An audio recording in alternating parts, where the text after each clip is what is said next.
नमस्कार मंडळी, कशा आहात तुम्ही? तर कडकडीचा उन्हाळा सुरू आहे मंडळी आणि उन्हातून बाहेरून आले ना तर काहीतरी असं थंडगार खावंसं वाटतं. माझ्या मेसच्या मुली पण घरी आल्या होत्या मंडळी दुपारी. त्यांच्यासाठी हे बनवलं होतं मी. पहिले तर खरबुजा स्वच्छ धुवून घेतला आणि त्याचं वरचं तोंड कट करून त्याचा पल्प काढून ना मस्त असा ज्यूस तयार करून घेतला चाळणीवर घासून. नंतर कढईमध्ये ना फुल क्रीमवालं दूध घेतलेलं आहे मी आटून चांगलं. त्याच्यामध्ये थोडंसं केसर, साखर आणि दूध पावडर टाकली, ड्रायफ्रूट टाकले आणि जे ज्यूस बनवून घेतला होता तो टाकून चांगलं आटून घेतलं. हे थंड करायचं पूर्णपणे.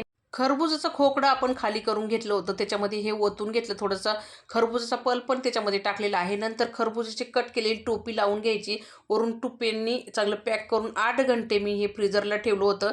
नंतर मुली आल्याच्या नंतर मी कट करून त्यांना दिली होती. एवढी टेस्टी आईस्क्रीम तयार झाली होती मंडळी, त्यांना खूप आवडली.